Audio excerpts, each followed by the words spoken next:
Murakaza neza kuri isi y'amazina.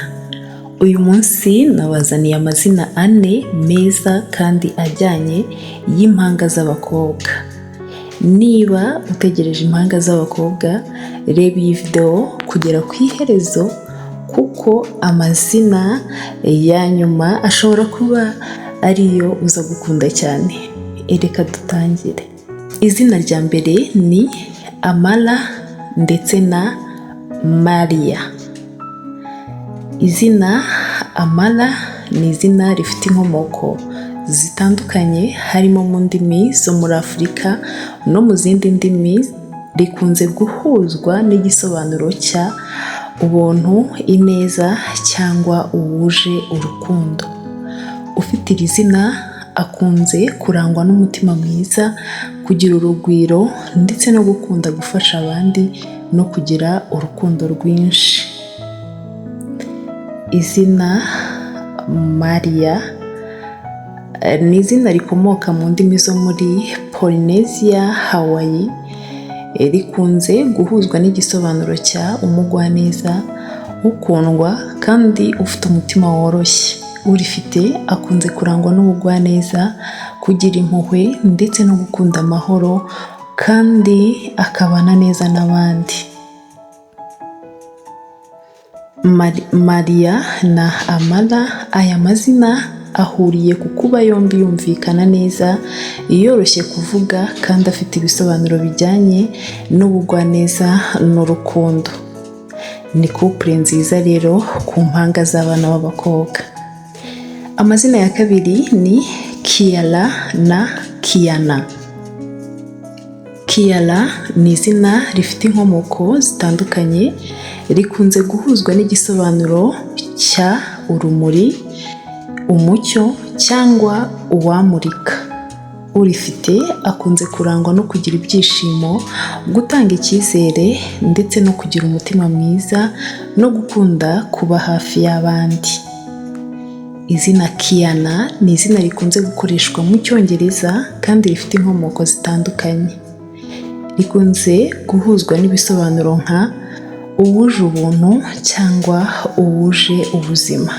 Urifite akunze kurangwa n'ubugwaneza, kugira icyizere, gukunda abantu ndetse no kugira imbaraga zo kugera ku byo yiyemeje.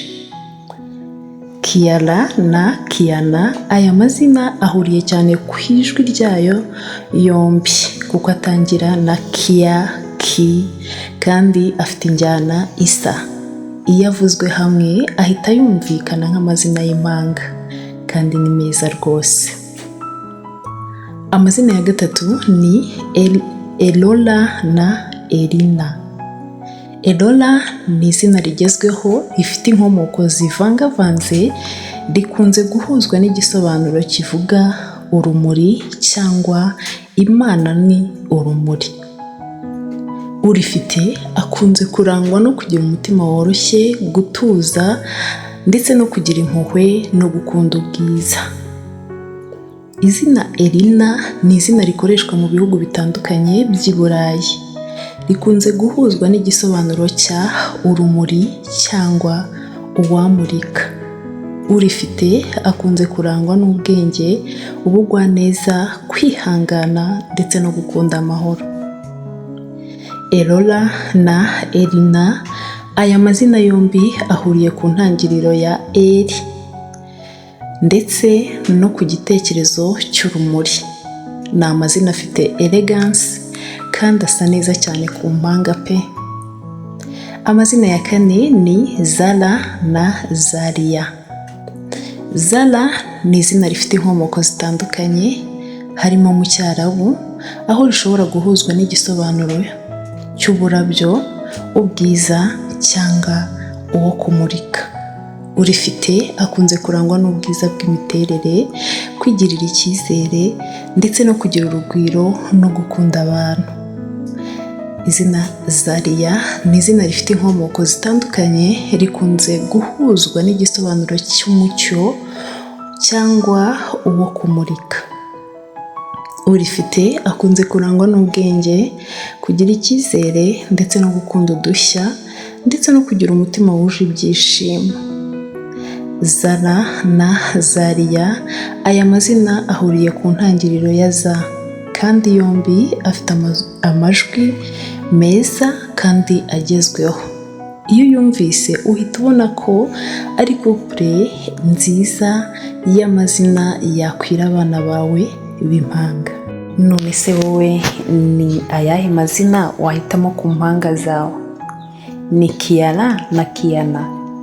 Ni Elola na Elina? Cyangwa ni Zara na Zari? Andika couple wakunze muri comment, kandi ukande subscribe kuri iyi si y'amazina kugira ngo ukomeze kubona andi mazina meza ndetse n'ibisobanuro byayo. Dukomeze tubane.